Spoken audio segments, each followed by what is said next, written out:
사랑의 주님, 은혜의 주님, 오늘은 고린도후서 5장 8절에서 10절의 말씀으로 주님을 기쁘시게 하는 자녀라는 제목으로 함께 은혜의 말씀을 나누겠습니다. 산업정책연구소에서 연말이 되면 늘 조사하는 것들이 있습니다. 무슨 조사를 하느냐? 2024년 가장 인기 있는 브랜드가 무슨 브랜드인지 늘 선정을 하게 되는데요. 특히 소비자가 가장 생각했을 때, 그리고 가장 인기 있는 제품들을 여러 가지를 소개했더라고요. 특히 우유는 서울 우유가 가장 인기가 많았고요. 라면은 신라면, 그리고 음료는 코카콜라, 그리고 자동차는 소렌토, 그리고 휴대폰은 젊은 층에서는 애플, 그리고 중년층 이후부터는 삼성을 가장 선호했던 것을 보게 됩니다. 이렇게 자신이 좋아하고 선호하는 제품들은 항상 생각이 나는 것과 같이 우리 주님께서도 주의 자녀들을 생각할 때 여러분들이 가장 먼저 기억났으면 참 좋겠습니다. 그리고 하나님께서 일꾼들을 찾으실 때 여러분들이 가장 먼저 물망에 올랐으면 좋겠고, 교우와 이웃들에게 가장 행복한 순간들을 떠올릴 때 여러분들이 가장 생각났으면 참 좋겠습니다. 하나님과 사람들에게 가장 먼저 생각나고 기억되는 우리 금옥교회 성도 여러분들이 되기를 간절히 소망합니다. 오늘 말씀 가운데 사도 바울은 이런 고백을 합니다. 8절의 말씀인데요. 우리가 담대하여 원하는 바는 차라리 몸을 떠나 주와 함께 있는 그것이라. 지금 사도 바울은 죽음에 두려워하지 않고 있습니다. 오히려 죽음 이후의 삶에 대한 소망을 가지고 살아가고 있는데요. 보통 사람이라면 죽는 것보다 사는 것을 더 선호하고 원하고 바라는 것을 보게 됩니다. 그래서 우리나라 속담에도 이런 속담이 있습니다. 개통밭에 굴러도 이승이 낫다라는 그 속담이 있는데요. 그만큼 죽는 것보다 살아서 개똥밭에 구르는 것이 훨씬 더 낫다라는 의미입니다. 그렇다면 우리나라 속담과 신앙인들의 고백 차이가 나는 이유는 과연 무엇에 있을까? 고린도후서 5장 1절의 말씀인데요. 그 1절의 말씀을 보면 이렇게 나와 있습니다. 만일 땅에 있는 우리의 장막집이 무너지면 하나님께서 지으신 집, 곧 손으로 지은 것이 아니요 하늘에 있는 영원한 집이 우리에게 있는 줄 아느니라. 주의 자녀들에게 하나님께서 손으로 지은 영원한 집이 있기에 믿음을 가지고 확신을 가지고 이 땅에서 거룩한 삶을 살아가고 있다라는 것입니다. 그런데 비신앙인들, 그들은 어떤 생각을 가지고 있느냐? 죽으면 끝이고 운이 좋으면 좋은 데 갈 수 있겠지라는 생각을 하고 살아갔다라는 것입니다. 결국 이것이 신앙인들과 비신앙인들의 분명한 차이점을 보이는 것을 보게 됩니다.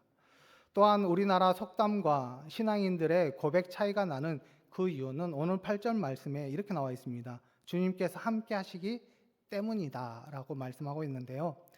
우리의 마음을 잘 알고 계신 주님께서 우리와 영원토록 함께 계시기에 우리가 두려워하지 않습니다.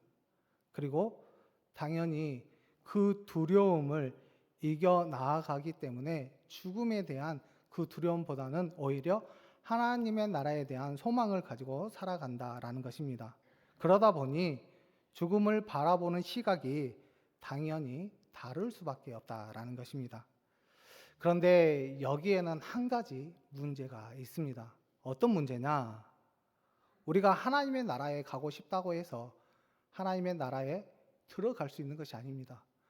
그런다고 해서 우리가 하나님을 보고 싶다고 해서 하나님을 볼 수 있는 것도 아니다라는 것입니다. 그것은 하나님께서 허락하지 않으면 그 소원은 절대 이루어지지 않습니다. 그러나 언젠가는 이루어질 일이기에 우리가 당장 이루어지지 않는 그 이유는 분명하게 하나님께서 우리에게 무슨 뜻이 있기 때문에 이루어지지 않는다라는 것입니다. 그것이 무엇이냐? 그것은 우리는 분명하게 사명이라고 부른다라고 할 수 있습니다. 이 땅에 사는 모든 신앙인들은 누구나 주의 사명을 가지고 살아가고 있습니다. 사도 바울 역시 이 부분에 대해서 분명하게 말씀하고 있는데요. 고난의 삶을 정리하고 싶고 빨리 하나님께로 가고 싶다라고 소원을 이야기하지만 결국 내가 이 땅 가운데 하나님의 뜻을 받들어 교회를 위해 성도를 위해 이 땅에 살아가야 함을 분명하게 바울이 설명하고 그의 사명을 늘 이야기하는 그의 모습을 우리는 바라볼 수 있습니다. 아마 이런 모습이 바울의 신앙인이고 또한 하나님의 자녀로서의 삶을 온전히 살아갈 수 있는 모습이 아닌 줄 우리가 생각해 볼 수 있습니다. 우리 또한 바울의 이러한 태도가 신앙인들이 가져야 할 분명한 태도임을 늘 기억하시고 또한 하나님 앞에 쓰임 받을 수 있도록 늘 하나님과 함께 할 수 있는 우리 금옥교회 성도 여러분들이 되기를 간절히 소망합니다. 바울의 이런 태도를 이제 구체적으로 시킬 수 있는 이제 고백의 말씀들이 있는데요. 오늘 본문 말씀인데요. 9절의 말씀을 우리 같이 한 목소리로 읽겠습니다. 시작.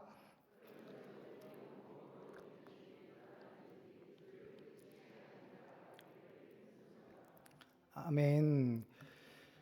바울 사도는 분명하게 말씀합니다. 몸으로 있든지 떠나든지. 여기서 몸으로 있든지는 바로 이 땅에 사는 그 의미를 이야기하고 있고요. 떠나든지라는 의미는 죽어서 하나님 나라에 가는 것을 말하고 있습니다. 바울은 이 말을 통해서 무슨 말을 하고 싶으냐? 살아 있을 때나 죽어서라도 강한 의지를 가지고 끝까지 내가 주를 기쁘시게 하는 자가 되어야 함을 우리에게 분명하게 가르쳐 주고 있습니다. 또한 로마서 14장 8절의 말씀에서도요. 사도 바울은 이렇게 고백하고 있습니다. 우리가 살아도 주를 위하여 살고 죽어도 주를 위하여 죽나니 그러므로 사나 죽으나 우리가 주의 것이로다. 사도 바울은 사나 죽으나 죽든지 살든지 주를 위하여 최선을 다할 것을 지금 고백하고 있는 바울의 모습을 바라볼 수 있는데요. 이 바울의 고백이 우리의 고백이 되었으면 참 좋겠습니다. 우리가 이런 고백을 하나님 앞에 드리고 나아가게 된다면 우리는 죽음을 극복할 수 있는 것뿐만 아니라 주님께 충성된 자녀로서의 삶을 살아가고 힘들고 어려울지라도 소망을 가지고 사명을 끝까지 감당할 수 있는 귀한 자녀들이 될 수 있습니다. 그러기에 사나 죽으나 죽든지 살든지 우리는 그 신앙을 중무장하셔서 끝까지 주님께 기쁨을 드릴 수 있는 우리 금옥교회 성도 여러분들이 되기를 간절히 소망합니다. 우리가 주님을 기쁘시게 하는 자가 되기 위해서는 성도들이 주님을 기쁘시게 하는 자녀가 되어야 합니다. 그러기 위해서 몇 가지 실천 방향을 제가 소개해 보려고 하는데요. 첫 번째는 믿음으로 하나님을 기쁘시게 할 수 있다라는 것입니다. 히브리서 11장 6절의 말씀을 보면 믿음이 없이는 하나님을 기쁘시게 하지 못하나니라고 말씀하고 있습니다. 이 말씀은 믿음이 없으면 하나님을 기쁘시게 할 수 없다라는 그 의미이기도 하지만 믿음으로 하나님을 기쁘시게 할 수 있다라는 그 의미이기도 합니다. 히브리서에서 말하는 믿음은 하나님의 존재와 능력을 신뢰하는 것, 그리고 하나님께서 함께 하시고 도우실 것이라는 그 확신을 가지고 나아가는 것을 말하고 있는데요. 우리가 이런 믿음이 있으면 우리가 말씀을 이해하지 못하더라도 절대 의심하지 않습니다. 우리가 이 믿음만 있으면 어려움이 있더라도 불평하지 않습니다. 우리가 이 믿음만 있으면 하나님만 바라보고 의지할 수 있습니다. 그리고 이 믿음 때문에 우리의 입술 가운데서는 주 없이는 살 수 없네라는 그런 고백이 나올 수밖에 없다라는 것입니다. 이것이 바로 하나님이 기뻐할 수밖에 없는 믿음, 그 믿음의 마음을 늘 마음속에 담고 그것을 표현함으로 하나님 앞에 더 나아갈 수 있는 믿음의 자녀들이 되기를 간절히 소망합니다. 그러면 하나님께서 그 믿음을 보시고 늘 기뻐하시는 것뿐만 아니라 그 기쁨이 우리의 삶 가운데, 우리의 가정 가운데, 우리의 자녀들 가운데 임하는 귀한 축복이 임하게 되는 줄 믿습니다. 그러기에 우리의 믿음을 통해 하나님을 기쁘게 해드릴 수 있는 믿음의 자녀들이 되기를 간절히 소망합니다. 그리고 두 번째는 거룩한 삶, 예배로 하나님을 기쁘시게 할 수 있습니다. 로마서 12장 1절의 말씀인데요. 1절의 말씀을 읽겠습니다. 시작.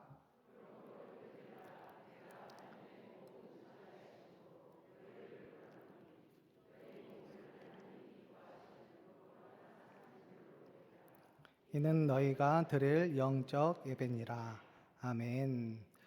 먼저 구별된 삶을 통해서 하나님을 기쁘시게 할 수 있다라고 분명하게 말씀하고 있습니다.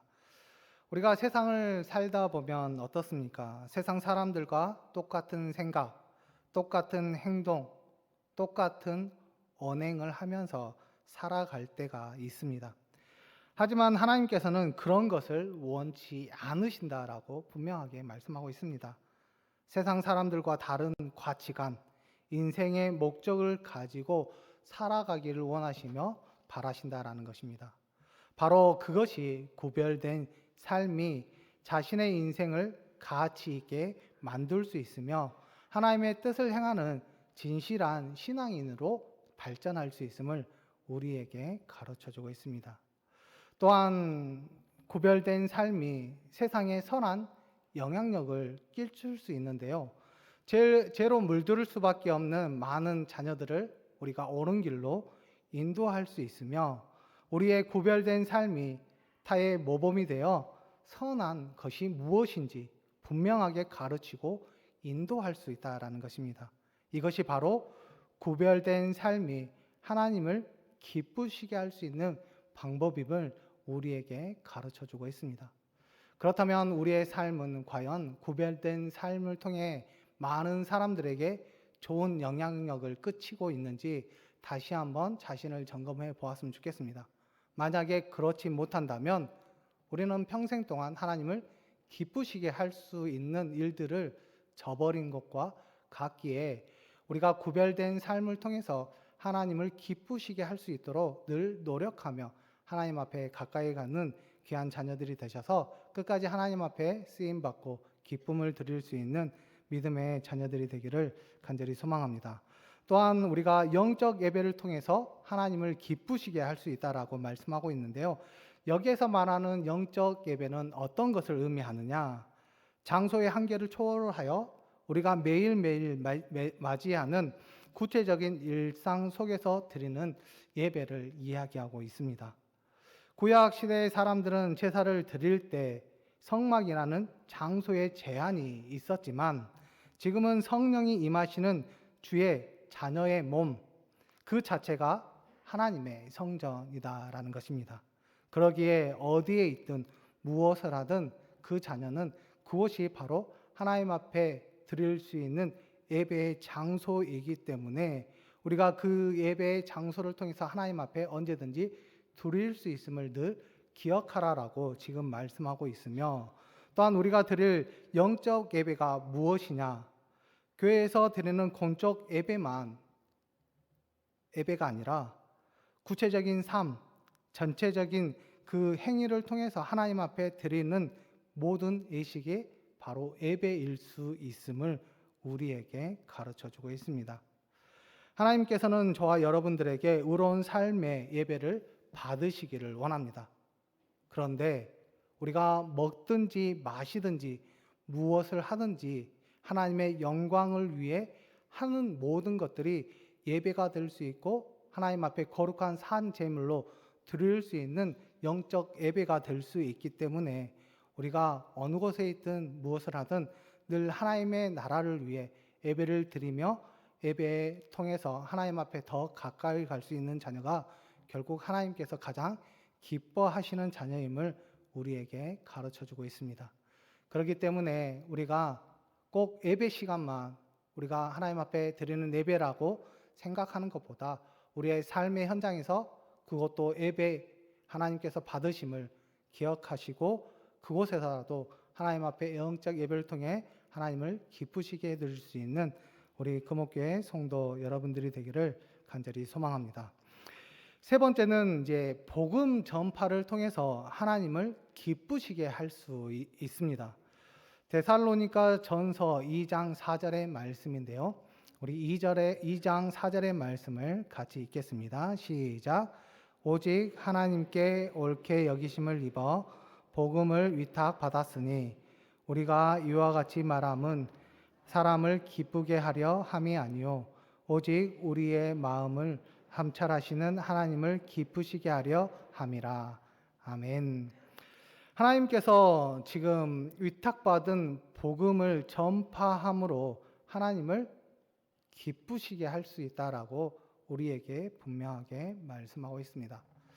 그렇다면 우리가 왜 복음을 전해야 되는지 그 이유는 분명합니다. 사람의 운명을 바뀌게 하는 귀한 말씀이기 때문에 그렇다라는 것입니다. 우리가 잘 알고 있는 사도 바울, 그는 어떤 사람이었습니까? 그는 율법 학자였습니다. 그리고 구약에 능통한 자였습니다. 구약 말씀에 어긋난 것들이 있다면 그 누구도 용서하지 않고 핍박하였으며 감옥에 가두었습니다. 즉 예수님을 나의 구주로 믿는 모든 사람들을 핍박하고 구속하였으며 감옥에 가두게 했던 자가 바로 사도 바울이었습니다. 하지만 그가 다메섹 도상에서 예수님을 만나 그의 인생이 크게 변화를 일으키게 되는 것을 보게 됩니다. 그리고 그 예수님을 만남으로 그의 신분이랄지 지혜 모든 것을 배선물로 여겼으며 자신의 목숨을 아끼지 않고 복음을 전하는데 최선을 다하게 되는 것을 보게 됩니다. 그가 그렇게 할 수 있었던 것은 자신이 만난 그 예수님이 참 자유와 평화를 주시기 때문에 그의 인생이 이렇게 변화받고 또한 하나님 앞에 나아갈 수 있게 되었습니다.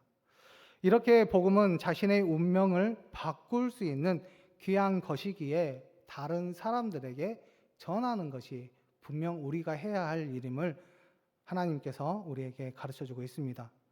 또한 복음은 세상 사람들에게 가장 확실하게 사랑할 수 있는 방법을 가르쳐주는 말씀이고 그 복음 전파를 통해서 자신의 신앙을 뜨겁게 할 수 있으며 성장할 수 있습니다.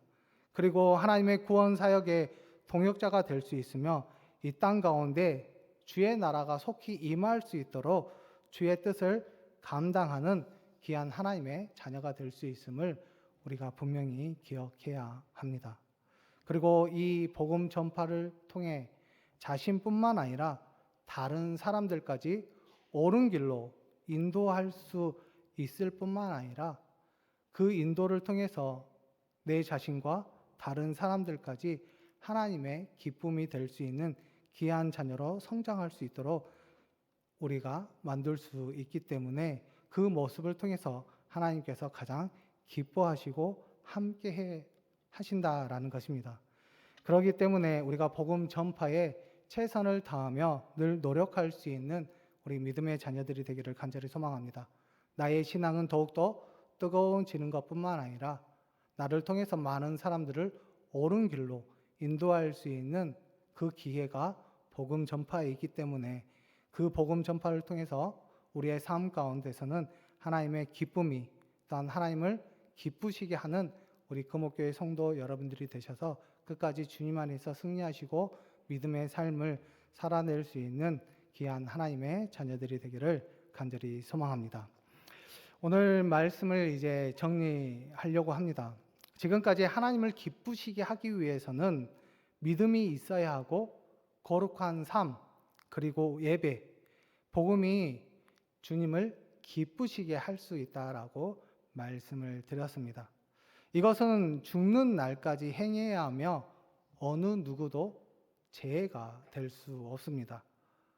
은퇴를 했더라도 그리고 나이가 많더라도 재해되는 것이 아니라 끝까지 행해야 하며 하나님 앞에 나아가야 할 것들입니다. 그러기에 우리는 주님께서 선택하신 주의 백성이고 우리는 하나님의 자녀들입니다. 주님께서 기뻐하시는 모든 일에 늘 최선을 다할 수 있는 우리 금옥교회 성도 여러분들이 되기를 간절히 소망합니다.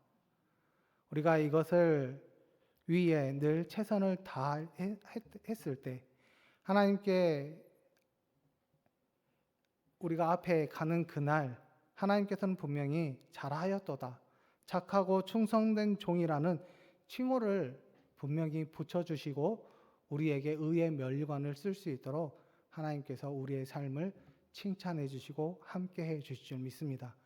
그렇기 때문에 우리가 늘 기억했으면 좋겠습니다. 하나님을 기쁘시게 하기 위해서는 내가 믿음이 있어야 하고 거룩한 삶과 예배와 복음을 통해 하나님 앞에 나아가겠다, 기쁨을 드리겠다는 그 다짐을 가지시고 2025년도에는 더욱더 하나님을 기쁘게 해드리는 우리 금옥교회 성도 여러분들이 되셔서 그 기쁨을 통해서 우리의 삶도 기쁨을 누리시고 하나님 앞에 더 충성된 사명자가 될 수 있는 우리 믿음의 자녀들이 되기를 간절히 소망합니다.